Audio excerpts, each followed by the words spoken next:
I am 26 years old, and for the last year, I thought my life was perfect. I was engaged to a man I adored, Liam. My best friend since childhood, Bella, was my maid of honor. The wedding was just weeks away. A beautiful ceremony we had spent months planning. Everything felt right, like all the pieces of my life had finally clicked into place. We were having a small, intimate dinner with just the bridal party. My two bridesmaids, Liam's two groomsmen, Bella and her older brother, Ethan. Ethan was a groomsman, a quiet, steady presence who I had always liked. He was the opposite of his sister. Where Bella was loud and vibrant and always craved the spotlight, Ethan was reserved and observant. He had a kindness in his eyes that made you feel safe. The dinner was at a fancy restaurant downtown that Liam had chosen. The lights were low. The wine was flowing and everyone was laughing. I looked across the table at Liam, at his handsome face, and my heart felt so full it might burst. He caught my eye and smiled, a private, loving smile that was just for me. In that moment, I felt like the luckiest woman in the world. My friends were happy for me. My family adored Liam. My future felt bright and certain. I had no idea that in less than 10 minutes, my entire world would be set on fire. And my best friend would be the one holding the match. The main courses had been cleared and dessert was being served. It was time for toasts. My bridesmaid, Sarah, went first, saying sweet things about our college days. Then Liam's best man, Mark, told a funny but harmless story about him. Everything was normal. Everything was perfect. Then Bella stood up. She tapped her glass with a spoon, a wide, theatrical smile on her face. The room fell silent, waiting. I smiled at her, my heart swelling with affection.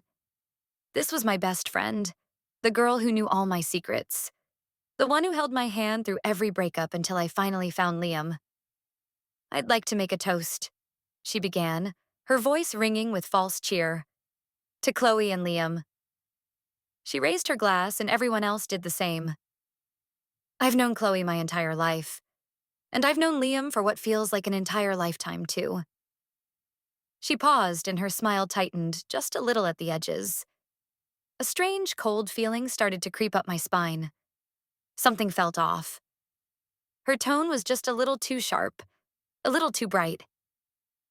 "People say that a good marriage is all about honesty," she continued, her eyes locking onto mine. "About knowing everything about each other, the good, the bad, the ugly." She took a slow sip of her champagne, never breaking eye contact. The air in the room grew thick and heavy. I could feel the others shifting uncomfortably. Liam's smile had vanished. He was watching Bella with a tense, guarded expression. "So I want to toast to their future," Bella said, her voice dropping into a conspiratorial whisper that everyone could hear. "May their marriage be as interesting as their beginning." She paused for dramatic effect, a cruel little smirk playing on her lips. My breath caught in my throat. What was she doing? This wasn't a toast. It was a threat. Then she delivered the final blow. She turned her gaze to Liam, a look of twisted triumph on her face. "After all," she said, her voice suddenly loud and clear in the silent room, "I slept with him first." The words hung in the air, sharp and ugly. The silence that followed was absolute. It was so complete I could hear the frantic pounding of my own heart. My mind went blank. I couldn't process it. Bella, my Bella, and Liam, my Liam, the two most important people in my life. The thought was a physical blow, knocking the air from my lungs. I looked at Liam. The color had drained from his face. He looked sick. He just stared at Bella, his mouth slightly open in shock. He didn't look at me. He couldn't even look at me. Shame, hot and overwhelming, washed over me. Everyone was staring. Sarah and my other bridesmaid looked horrified. Liam's groomsmen were glancing between Liam and Bella, their expressions a mixture of shock and morbid curiosity. I felt small, pinned in my seat by the weight of their pitying stares. Bella was still standing, her chin held high, that vicious smirk still plastered on her face.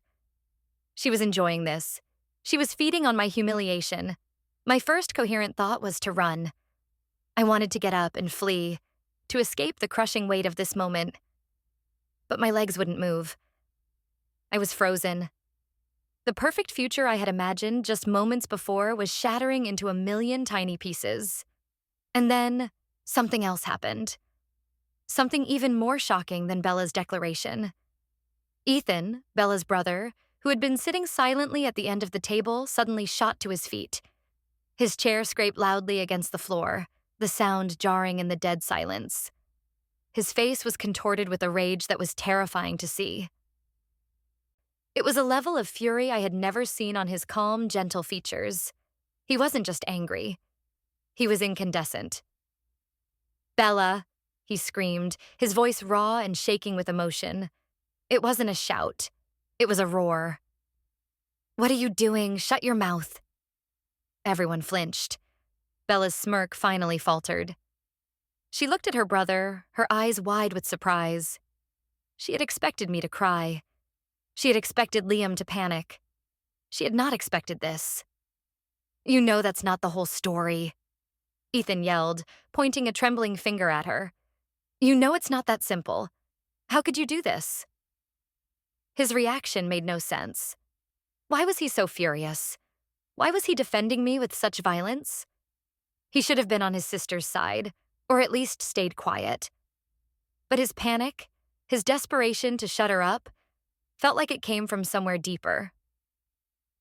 It wasn't about a simple, sordid affair. It was about something else. Something he knew.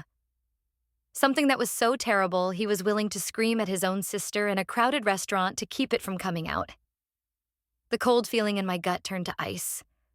Bella's words had hurt me, but Ethan's scream terrified me, because it meant the truth was far worse than what she had just said. The dinner completely fell apart.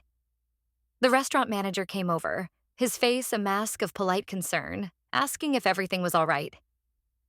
Liam's best man, Mark, mumbled something about a family disagreement and that we were leaving. People started grabbing their coats and bags. The celebratory mood shattered beyond repair. Ethan grabbed Bella's arm, his fingers digging into her skin. "We are leaving. Now," he hissed, his voice low and menacing. Bella tried to shake him off, her face flushed with anger and surprise. "Get off me, Ethan. This has nothing to do with you," she snapped. But he was stronger. He practically dragged her out of her chair and towards the exit, ignoring her protests. Liam finally moved. He turned to me, his eyes wide and pleading. "Chloe, please. Let's go somewhere and talk. She's lying.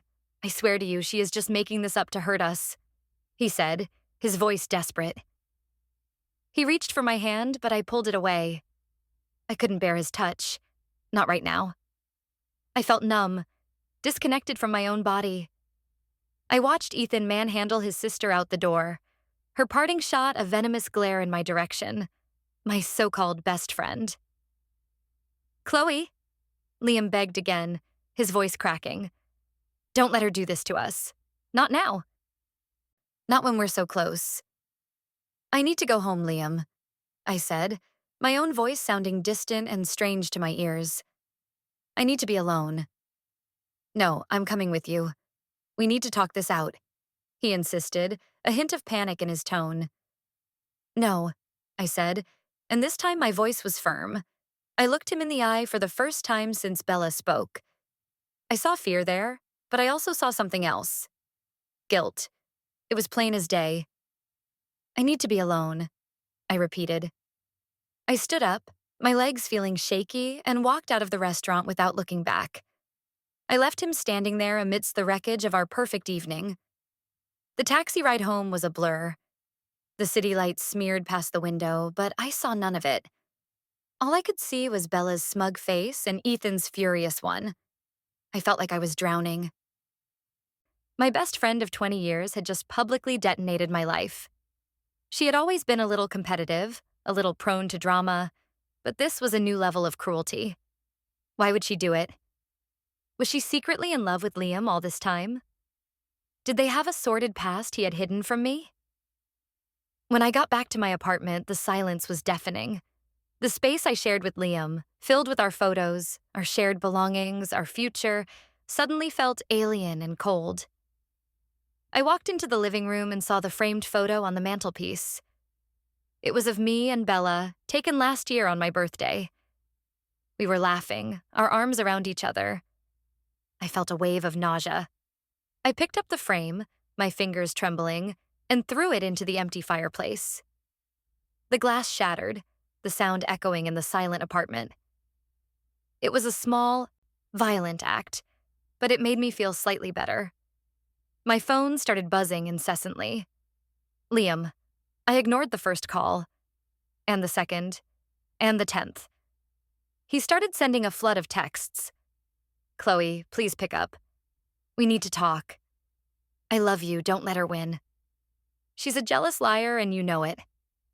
I turned my phone on silent and tossed it onto the couch. I couldn't speak to him, not until my head stopped spinning. What haunted me most wasn't Bella's accusation. It was Ethan's reaction. The pure, unadulterated panic in his eyes.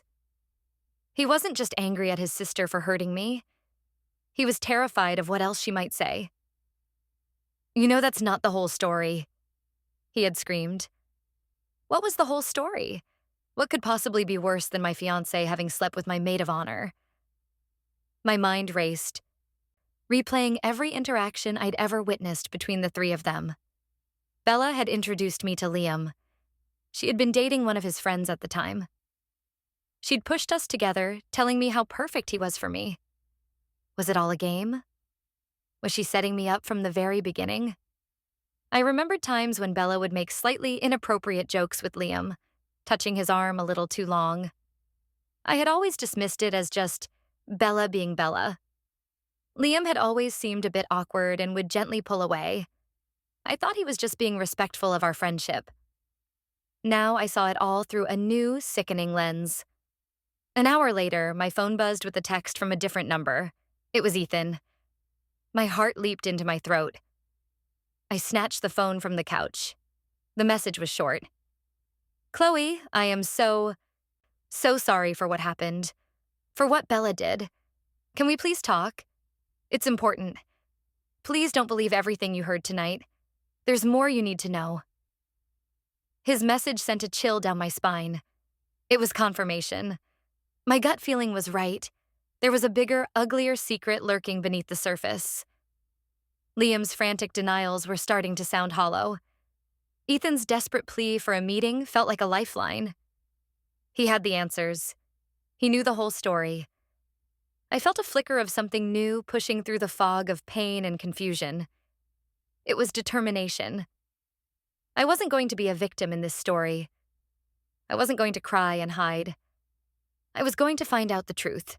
The entire, messy, horrible truth. And then I was going to decide what to do about it. I texted Ethan back. When and where? He replied almost instantly. Tomorrow morning, the little coffee shop by the park near your place, 10 a.m. Please come alone. I spent the rest of the night wide awake, staring at the ceiling. Liam had eventually stopped calling and texting, probably assuming I had fallen asleep. He had a key, but he didn't come over. He knew I needed space, or maybe he was afraid of what I would say if he showed up. Every time I closed my eyes, I saw the scene at the restaurant play out again. Bella's triumphant smirk, Liam's pale, shocked face, Ethan's explosive rage. The pieces didn't fit. If Liam and Bella had a one-night stand years ago before he even met me, it was bad. It was a secret he should have told me. But was it bad enough to warrant this level of fallout? Why would Bella wait until 2 weeks before my wedding to reveal it? And why was Ethan so terrified? The next morning, I felt exhausted but strangely calm. The shock had worn off, replaced by a cold resolve. I got dressed, ignoring the wedding planner notebook on my desk and the swatch of lace for my dress hanging on the closet door. Those things belonged to a different life, a different person. I didn't know who I was going to be when this was all over, but I knew I wouldn't be the same naive, trusting woman I was yesterday. I walked to the coffee shop, the morning air feeling crisp and clean. It was a stark contrast to the ugliness swirling in my mind. Ethan was already there, sitting at a small table in the corner, nervously stirring a coffee he hadn't touched. He looked like he hadn't slept either. His eyes were red-rimmed, and his face was etched with worry. He stood up when he saw me. "Chloe, thank you for coming," he said, his voice low and strained. "I need to know what's going on, Ethan," I said, skipping the pleasantries. I sat down opposite him. "I need you to tell me the whole story you screamed about last night." He flinched at the word screamed. He ran a hand through his already messy hair. "Look, I shouldn't have lost my temper like that. It wasn't my place." "Your reaction is the only reason I'm here," I told him, my voice steady. "If you had just sat there quietly, I would have assumed Bella was telling the truth about a simple affair. But you panicked. Why?" He sighed, a deep, heavy sound that seemed to carry the weight of the world. He looked around the coffee shop as if worried someone might be listening. "It's complicated, Chloe. It's about my sister." "What about her?" I pressed. "Bella, she isn't well," he said, struggling to find the right words. "She gets these fixations on people, especially on men. She creates entire relationships in her head. She builds up these elaborate fantasies, and she believes they're real." I stared at him. "What are you trying to say? That she imagined sleeping with Liam?" "No, not exactly," he said, shaking his head. "I mean, yes, I think she did imagine it. It never happened. I'm almost certain of that. But that's not the point. The point is what Liam did. Or rather, what he didn't do." A cold dread washed over me. "What did he not do, Ethan?" Ethan finally met my gaze, his own eyes filled with a mixture of guilt and pity. He knew Chloe. He knew how she was. He knew she was telling people they were a couple before you two even started dating. He knew she was obsessed with him. The coffee I had ordered sat untouched in front of me. "He knew?" I whispered. "Yes," Ethan confirmed, his voice firm now. And he didn't stop it. He let it happen. He liked the attention. He thought it was funny or flattering. He would send her messages, little things to keep her hooked. Nothing explicit, but enough to feed her delusion. He encouraged her, Chloe. He used her obsession to make himself feel important. Then he met you, and he decided he wanted you instead. But he never told Bella to back off. He never set a firm boundary. He just let her hang around knowing she was my best friend, and he never, ever told you the truth about how deeply disturbed she was, or the part he played in encouraging it. The world tilted on its axis. This was so much worse. This wasn't a story about a past mistake. This was a story about a fundamental flaw in Liam's character. He wasn't just a liar. He was manipulative. He was cruel. He had played with the emotions of a mentally unstable woman, my best friend, for an ego boost. And he had built our entire relationship on top of that rotten foundation. "He told me she was just jealous," I said, my voice hollow. "He told me she was making it all up to ruin our happiness." "Part of that is true," Ethan admitted. "She is jealous, and she does want to ruin your happiness. Because in her mind, you stole him from her. You stole the man who was leading her on, the man she had built a future with inside her own head. Liam created this monster, Chloe. And last night, it finally came out to bite him, to bite you." I felt a surge of white-hot anger. It was so intense it almost made me dizzy. Anger at Bella for her viciousness, but a deeper, more profound anger at Liam. He had stood there and lied to my face. He had painted himself as the victim, the innocent party caught in the crossfire of a crazy woman's jealousy. But he was the architect of the whole disaster. He had watched me day after day, planning a wedding, talking about our future, all while knowing that a time bomb was ticking right next to us. A bomb he had helped build. "Does he know that you know all this?" I asked Ethan. "He knows I know about Bella's issues," Ethan said. "But I don't think he knows that I know the extent of his encouragement. Bella showed me some of the messages a long time ago. back when she was still convinced he was about to ask her out. She was so proud of them. I told her then that he was playing her, but she wouldn't listen. "Do you have them?" I asked, my voice cold and sharp. "The messages?" Ethan looked conflicted. "Chloe, this is my sister we're talking about. As much as I hate what she did, exposing her like this..." "She exposed me." I cut him off, my voice trembling with suppressed rage. "She stood up in a room full of our friends and humiliated me in the most painful way imaginable. And he let her. He stood there and let it happen, because he was too much of a coward to own up to his own disgusting behavior. This isn't about hurting your sister anymore, Ethan. This is about me getting the truth out. He is not going to get away with this. He is not going to paint me as the crazy, overreacting girlfriend." I saw a shift in Ethan's expression. The pity was replaced by respect.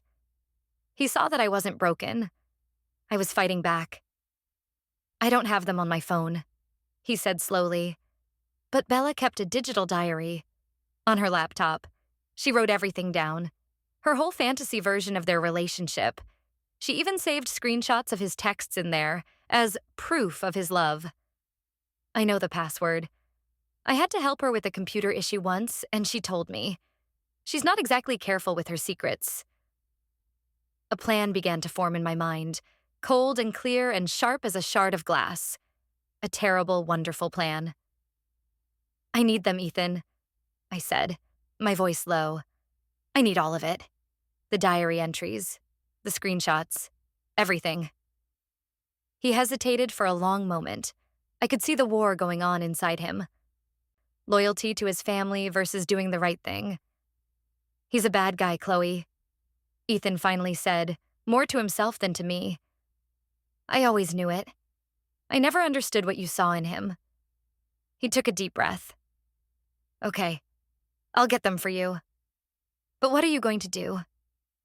I looked him straight in the eye, and for the first time since that horrible dinner, I felt a sense of power. The victim act was over. "He wanted a show," I said, my voice devoid of any emotion. "He got one. Now it's my turn." I went home from the coffee shop with a clear mission. The pain was still there, a deep throbbing ache in my chest, but it was now overlaid with a layer of icy resolve.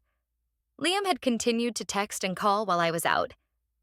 I scrolled through the messages, my stomach churning. "Chloe, where are you? I'm worried. Please, just talk to me. We can fix this. I love you more than anything." Each word felt like another lie, another drop of poison. I decided to call him back. I needed to play a part now. I needed him to believe he was winning, that his lies were working. I took a deep breath, composed myself, and pressed the call button. He answered on the first ring. "Chloe, oh, thank God. Are you okay? Where have you been?" His voice was a performance of concern. "I'm at home, Liam," I said, keeping my voice quiet and tired. I just needed some time to think. Of course," he said quickly. "I'm so sorry, baby. I am so sorry you had to go through that. Bella she's unhinged. I should have seen this coming." "Did you sleep with her, Liam?" I asked, the question flat and direct. There was a slight pause. "No," he said, his voice firm. "Absolutely not. Never. I swear on my life. I swear on our future. She is a vindictive, jealous person, and she wants to destroy what we have because she can't have it." The lie was so smooth, so practiced. It made me sick. He had probably been rehearsing it all night. "She introduced us," I said, my voice small.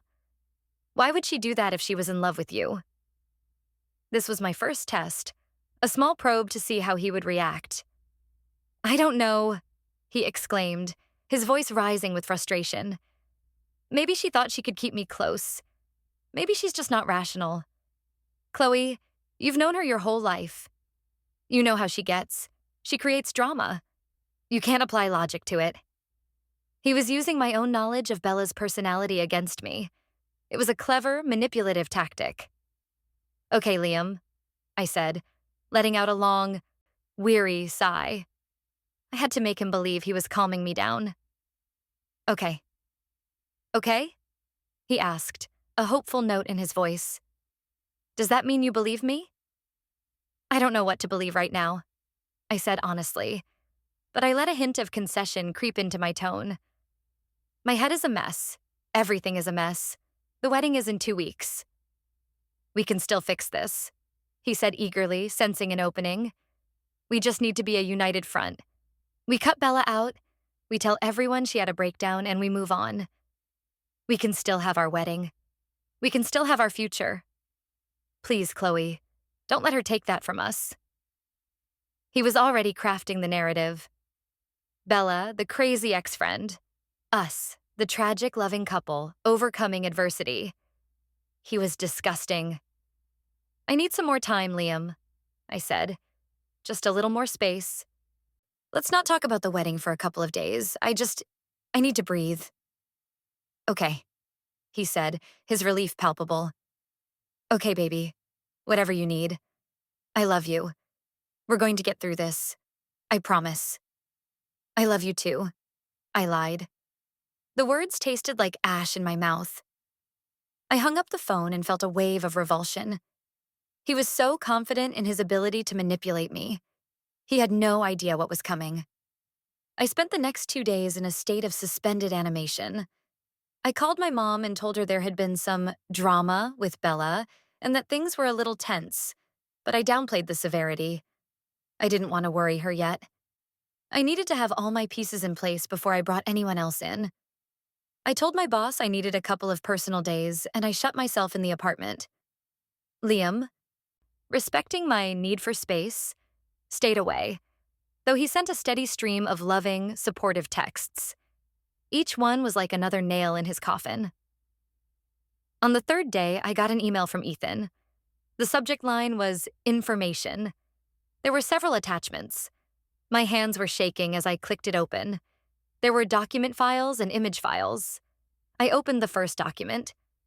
It was a page from Bella's diary, dated 2 years ago, just a few weeks before she introduced me to Liam. He looked at me today in the coffee shop. It read, I know he felt it. The connection. It's like nothing I've ever felt before. Mark says he's just a player, but I know he's different with me. He sees me, he's going to be mine. I can feel it. I felt a pang of something that almost resembled pity. She was so delusional. But the pity vanished as I kept reading. I opened another entry from the week after Liam and I had our first date. I can't believe Chloe is going out with him. She knows how I feel about him. She's trying to steal him. She's always been jealous of me. But it won't work. Liam is just being nice to her to not make things awkward. He'll come back to me. His heart belongs to me. He told me any guy would be lucky to have me. He's just waiting for the right moment to end things with her and be with me officially. It was insane. A complete fabrication of reality. I clicked on the image files. They were screenshots of text messages. My blood ran cold. One from Liam to Bella, sent 3 days before he asked me out. Haha, you're hilarious. Seriously, the funniest girl I know. Another, a week later, after she had texted him something complimentary. Stop it, you'll make me blush. Any guy would be lucky to have a girl like you paying attention to them. That was the line from her diary. He actually said it. He sent a winky face emoji. It was textbook flirting. It was encouragement. He was actively feeding her delusion. There were more. Messages where she would text him late at night, and instead of ignoring her or shutting it down, he would reply with vague, non-committal but friendly answers. He never once said, I'm not interested, or you should stop texting me. He kept the line open. He kept her on the hook. This was the proof. This was the whole story Ethan had screamed about. Liam wasn't just a passive bystander. He was a co-author of Bella's fantasy. He nurtured it when it suited his ego. And then he walked away and pretended it never existed, leaving me to deal with the fallout. I saved everything to a flash drive. I made multiple copies. I uploaded them to a secure cloud storage account. I felt like a spy, gathering intelligence for a war. Because that's what this was. Liam and Bella had declared war on my life, my happiness, my dignity. They just didn't know I was planning a counteroffensive. After securing the evidence, I called Liam. "Hey," I said, my voice carefully neutral. "Chloe, I'm so glad you called. How are you feeling?" "A little better," I lied. "I've been doing a lot of thinking. About us, about the wedding." "And?" he asked, unable to keep the anxiety out of his voice. "And I think you're right," I said. My heart was pounding, but my voice was steady. "We can't let her win. We can't let her destroy everything we've built. We've come too far." I could hear him exhale, a long whoosh of relief. "Oh, baby, I knew you'd see it that way. I knew you were strong enough. I love you so much." "I love you too," I said again. The lie was getting easier to tell. "So, what's our plan? The rehearsal dinner is in a few days. Bella is still my maid of honor. What do we do?" "We kick her out," he said immediately. "I'll call her, or you can. We tell her she's no longer in the wedding party and no longer welcome at any of the events. We cut her out. Completely." A slow, cold smile spread across my face. He had no idea what a gift he had just given me. "No," I said slowly. "I don't think that's the right move." "What? Why not?" "She tried to ruin us," he said, confused. "Because if we kick her out, it makes us look like we're hiding something," I explained, spinning a web of my own. "It will just fuel gossip. People will wonder if what she said was true. No, I think we need to do the opposite. We need to act like her words meant nothing. Like she's a sad, pathetic person and we are so secure in our love that her lies can't touch us." "So you want her to come to the rehearsal dinner?" he asked, incredulous. "You want to just pretend like nothing happened?" "Not pretend," I corrected. "We rise above it. We show everyone how strong we are. We let her come. We are gracious. We are the happy couple. We don't even acknowledge her little outburst. We let her sit there and see that she failed, that she has no power over us. It's the most powerful message we can send." There was a long pause on his end. I could hear the gears turning in his head. He was seeing the appeal of it. The optics were better. It made him look magnanimous and confident, not like a man with a secret to hide. "You're amazing," he finally breathed. That's brilliant, Chloe. It's perfect. You're so much stronger than I am. I just wanted to lash out, but you're thinking strategically." "We're a team, right?" I said, the irony thick enough to choke on. "We have to protect our future." "Yes," he said, his voice filled with genuine admiration. "We're a team." The trap was set. The stage was being prepared. The rehearsal dinner. It was the perfect bookend to this whole nightmare. The same people. The same setting. But this time, the truth would be told. My truth. And I would be the one holding the match. The days leading up to the rehearsal dinner were surreal. I went into full wedding prep mode, but it was all an act. I had fittings for my dress, a beautiful gown that now felt like a costume. I finalized flower arrangements with the florist, choosing white roses, a symbol of purity and new beginnings. The irony was not lost on me. I spoke with the caterers, confirmed the seating chart. I was the perfect, happy bride-to-be. Liam was completely convinced that I had moved past the Bella incident. He was more attentive than ever, constantly telling me how proud he was of my strength and grace. He thought my willingness to have Bella at the dinner was a sign of my unshakable faith in him. The fool. It was a sign of my unshakable faith in the evidence I had tucked away on a flash drive. I had a crucial conversation with Ethan. I met him for another coffee, this time to finalize our roles. "Are you sure about this, Chloe?" he asked, his brow furrowed with concern. "This is going to be explosive." "It's already been explosive," I reminded him. "They started this. I'm just finishing it. And I'm doing it with the truth. That's more than either of them did." I needed to make sure he was still on my side. "I can't do this without you, Ethan. You're the only one who knows the whole picture." "I know," he said, nodding slowly. I just worry about you. Don't, I said, my voice firm. Worry about them. Now here's what I need from you. I need you to make sure Bella comes to the dinner. Liam thinks I'm being gracious, but Bella might get suspicious and not show up. Can you convince her? Ethan thought for a moment. I can try. I'll tell her that you're wavering, that her little speech worked and you're on the verge of calling things off.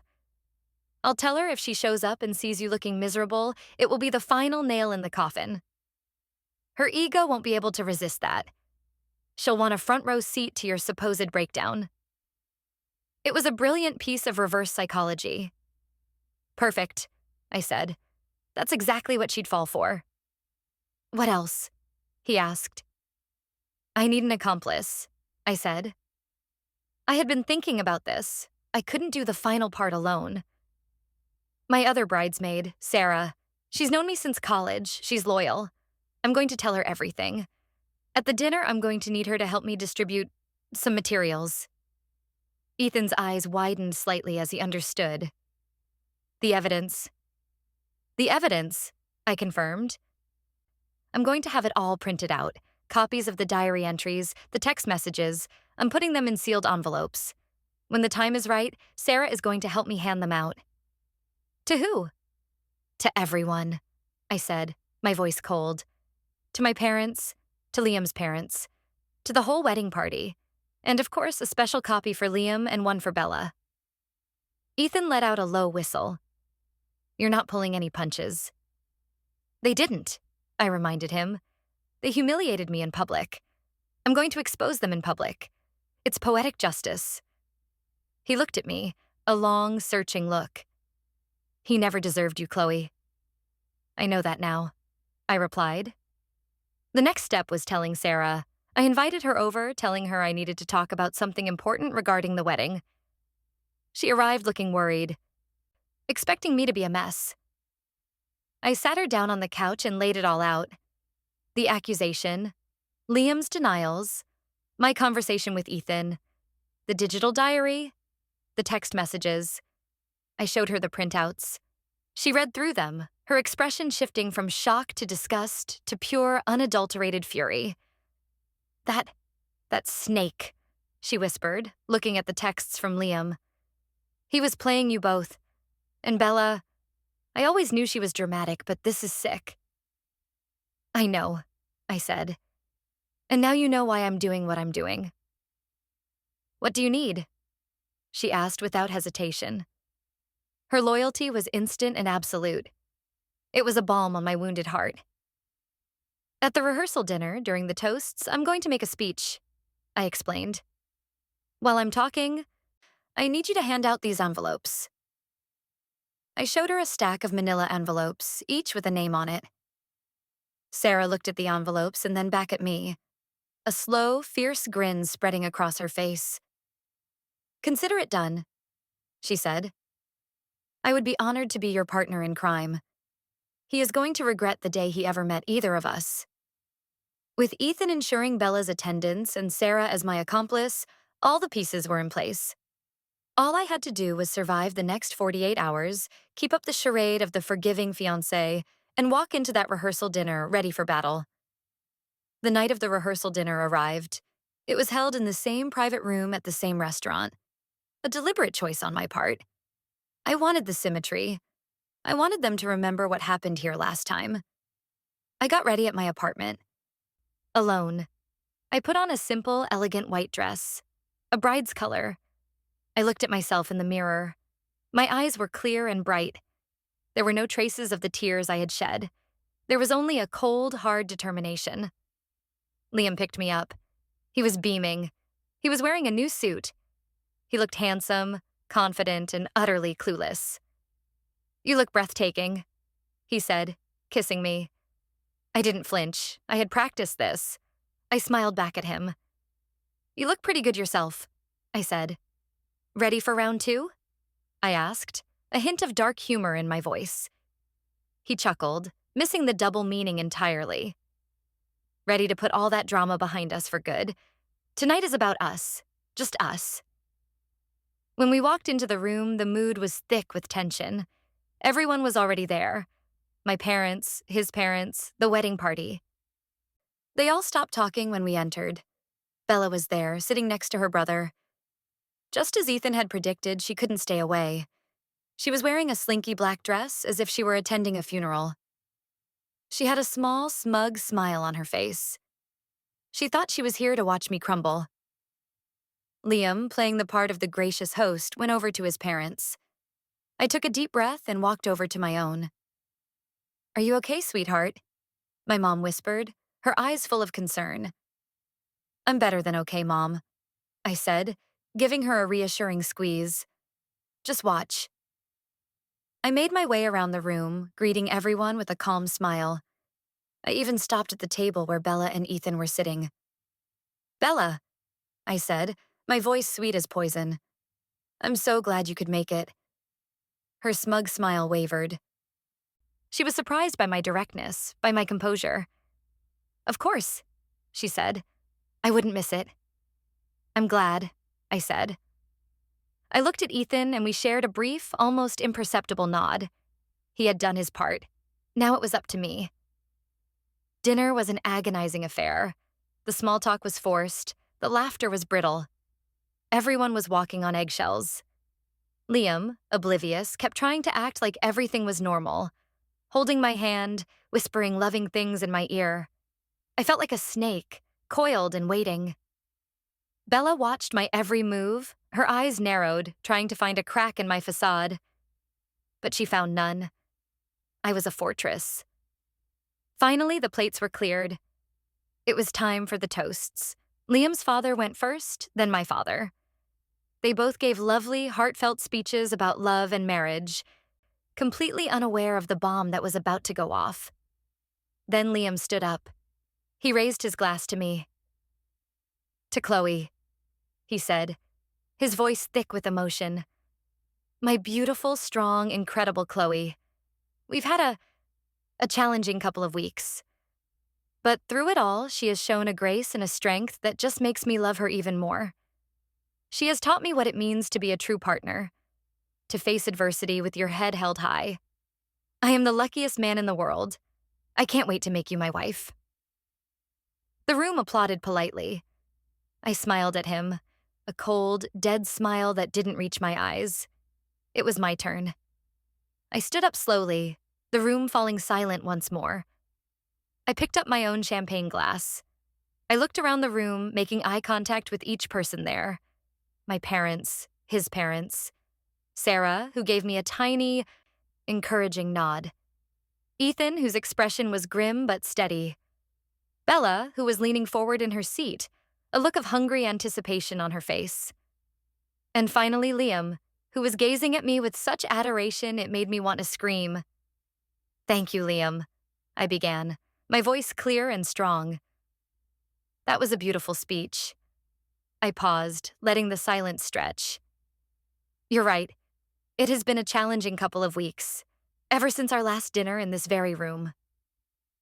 I saw Liam tense up. A flicker of unease crossed his face. Bella's smirk widened. This was it. She thought I was about to break. "At that dinner," I continued, my voice hardening.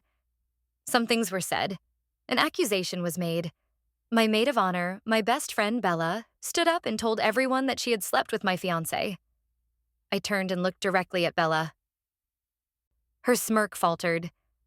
This was not the tearful confession she had been expecting. "And Liam," I said, turning my gaze to him, "you told me she was lying. You told me she was obsessed and jealous and that you were the innocent victim in her twisted fantasy." I let that hang in the air for a moment. Liam was starting to look pale.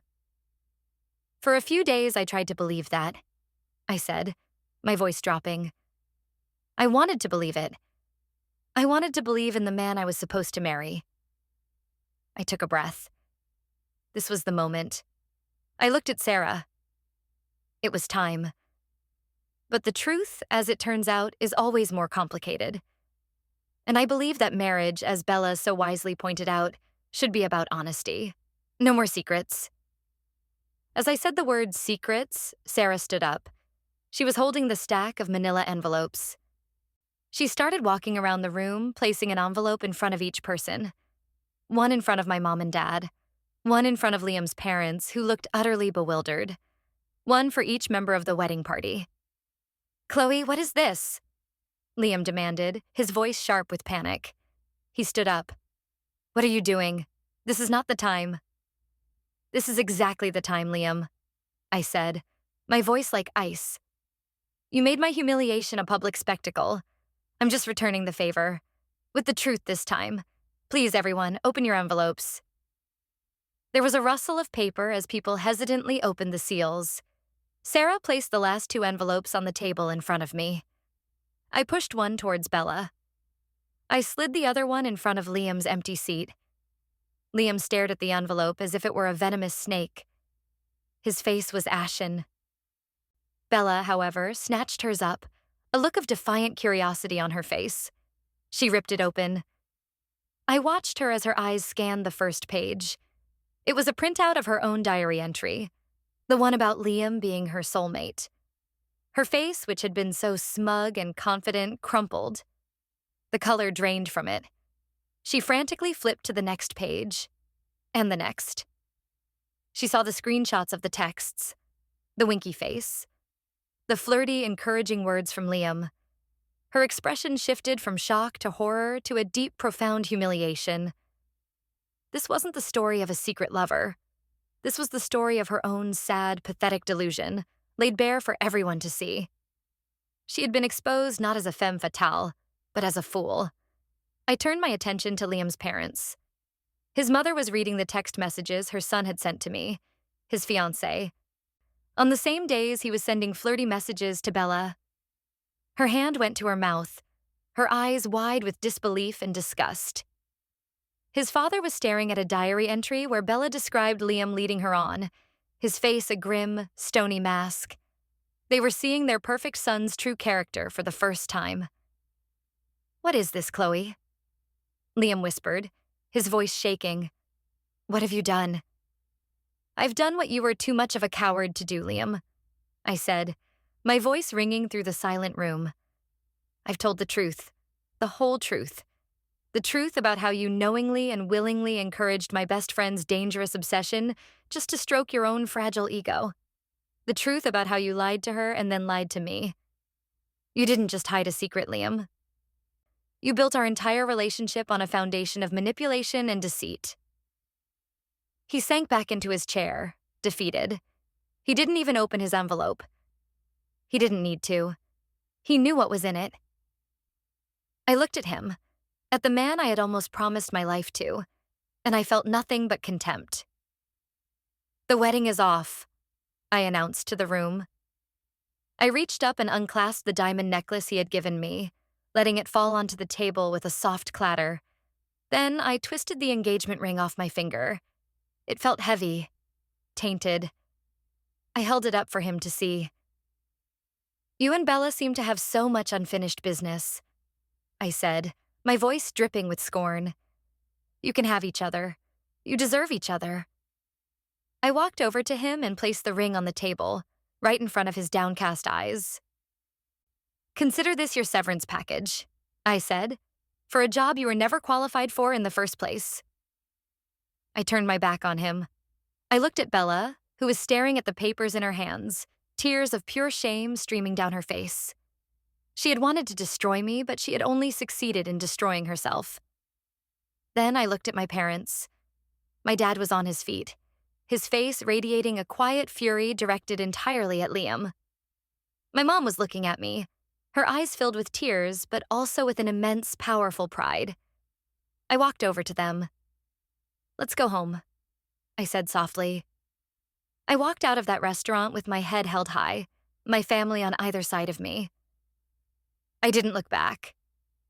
Behind me, I left a room full of shattered illusions, broken trust, and two very deserving people sitting in the ruins of the lives they had torched themselves. The war was over, and I had won. As we stepped out into the cool night air, someone called my name. It was Ethan. He had followed us out. He stopped a few feet away, his hands shoved in his pockets, his expression pained. "Chloe," he said. I. He trailed off, not knowing what to say. My dad stepped forward, his posture protective, but I put a hand on his arm. It's okay, Dad. I turned to Ethan. You have nothing to apologize for, I told him, my voice sincere. You're the only person in your family who has any integrity. You gave me the truth. I'll always be grateful for that. He gave me a small, sad smile. She's my sister. I feel like I should have done more. Stop this from ever happening. You can't control her. Ethan, I said gently, and you certainly can't control a man like Liam. They did this to themselves. You just helped turn on the lights so everyone could see it. He nodded, seeming to accept that. What will you do now? He asked. I'm going to cancel a wedding, I said, a strange sense of lightness filling my chest. And then I'm going to figure out what's next. For the first time in a long time, I have no idea. And it feels good. The aftermath was both messy and deeply satisfying. The first few days were a whirlwind of phone calls. I had to call the venue, the caterer, the florist, the photographer. With every call, with every "I'm canceling the wedding," I felt another pound of weight lift off my shoulders. I was dismantling a future that was never real to begin with. My parents were my rocks. They handled telling the extended family, presenting a united and simple front. The wedding is off. Chloe made the right decision. We are incredibly proud of her. There was no room for gossip or speculation in their narrative. They protected me completely. Liam tried to call me once, the day after the dinner. I didn't answer. He left a voicemail. It was a rambling, pathetic mess of apologies and accusations. He was sorry he hurt me, but I had overreacted. He was sorry he made mistakes, but I had humiliated him. He was sorry, but it was also my fault, and Bella's fault, and Ethan's fault. It was never his fault. I deleted it without a second thought. That was the last I ever heard from him directly. A week later, I met Ethan for coffee again. This time, the mood was entirely different. The tension was gone, replaced by a quiet sense of relief. So, I said, taking a sip of my latte, how's the fallout on your end? He winced. Apocalyptic, he said, but without any real heat. My parents are furious. With both of them. They read every single page you gave them. My mom called Bella and told her she was ashamed to have raised someone so full of spite. She told Liam's parents that their son was a moral coward. I raised my eyebrows. Wow. Your mom doesn't mess around. She doesn't, he confirmed. Bella has locked herself in her apartment. She won't talk to anyone. My parents told her they're cutting her off financially until she agrees to get professional help. Not just for this, but for her patterns of behavior, as my dad put it. And Liam? I asked, unable to keep the curiosity out of my voice. Oh, Liam, Ethan said with a grim chuckle. His life is a dumpster fire. His parents are mortified. Apparently, his father is a partner at a very old-fashioned law firm where reputation is everything. Several of his father's colleagues and their wives were at that dinner. The story, along with copies of your exhibits, has been making the rounds. Liam's father told him he has brought shame on their family name. This was better than I could have hoped. The social consequences were immediate and severe. And that's not all, Ethan continued, leaning forward. You know Liam's boss, Mr. Henderson? His wife is best friends with my mom. She was at the dinner. She went home and told her husband everything. The next day, Liam was called into a meeting and fired. They called it a restructuring, but he was the only one let go. The company has a strict ethics clause in their contracts about conduct that could damage the firm's reputation. I sat back, stunned. Fired. He lost his job over this. The consequences were real. They were tangible. He had lost his fiancée, his family's respect, and now his career. All because he couldn't resist a little ego boost. A few days after that, I got a call from Sarah. You are not going to believe the latest gossip, she said, practically vibrating with glee. Try me, I said, settling onto my couch. So, apparently, after you left the dinner, Liam and Bella had a massive screaming fight in the restaurant, she reported. He blamed her for everything. She blamed him for everything. It was a whole scene. But get this, they were spotted out together a couple of days ago, trying to have a drink. I guess they decided they were all each other had left. And? I prompted. And it was a disaster, she cackled. My friend Jenny was at the same bar. She said they were arguing the whole time. Bella was accusing him of ruining her life, and he was accusing her of being a psychotic stalker. He actually used the word stalker, loudly. She threw a drink in his face and stormed out. So, I think it's safe to say that tragic, star-crossed love story is officially dead on arrival. I laughed, a real, genuine laugh. It felt so good. The image of the two of them, trapped in a toxic cycle of their own making, was the most fitting end I could imagine. They had tried to form an alliance in the wreckage, only to find that their shared foundation was made of nothing but resentment and blame. The money I got back from the canceled wedding deposits was substantial. I sat looking at the balance in my bank account one afternoon, wondering what to do with it. It felt like blood money, the price of my own heartbreak. But then I reframed it. It wasn't blood money. It was severance. It was the startup capital for my new life. I called Ethan. "Hey," I said, "I have a crazy idea." "I'm listening," he replied. "I have all this money from the wedding that never was," I explained. "And I have a lot of vacation time I was supposed to use for a honeymoon. I was thinking of going to Italy for 2 weeks, to eat pasta and drink wine and forget any of this ever happened." I paused. "But I don't want to go alone. Would you? Would you want to come with me?" "As friends. As a thank you for having my back." There was a moment of silence on the line. Then he said, "I would love that, Chloe. I really would." 2 months after the rehearsal dinner from hell, Ethan and I were sitting at a small cafe in Florence, drinking cappuccinos and watching the world go by. The sun was warm on my face. The pain of the betrayal had faded, replaced by a deep, quiet sense of peace. I had dodged more than a bullet. I had dodged a lifetime of lies and manipulation. "Have you heard anything?" I asked Ethan, my curiosity getting the better of me. He nodded. "A little. My parents told me Bella finally agreed to see a therapist. She's moving to a different city to get a fresh start. We haven't really talked. I think it's going to take a long time." "That's probably for the best," I said. I truly hoped she would get the help she needed. My anger at her had softened into a distant pity. "And Liam?" Ethan took a sip of his coffee. "He's still unemployed. My dad heard from a friend that he's been trying to get a new job, but his reputation is shot. The story has spread too far in his industry. He's living at home with his parents, who are apparently treating him with a very chilly politeness. He's a pariah." I thought about Liam, alone and disgraced, his bright future extinguished by his own arrogance. I thought about Bella, forced to confront her demons and start over from scratch. They had wanted to make me small, to humiliate me. But their actions had only boomeranged back onto themselves, destroying everything they had. I looked across the table at Ethan, at his kind face and steady eyes. Our friendship, born in the ashes of my old life, was the one truly good thing to come out of all this ugliness. He had shown me what real integrity looked like. "Thank you again, Ethan," I said softly. "For what?" he asked. "For a trip to Italy?" "For everything," I replied. "For telling me the truth, even when it was hard." He smiled. "You deserve the truth, Chloe." I leaned back in my chair and looked up at the brilliant blue Italian sky.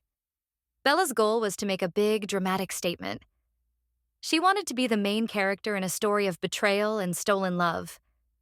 Liam wanted to be the prize, the man so desirable that 2 women would fight over him. In the end, they both got what they wanted, just not in the way they had imagined.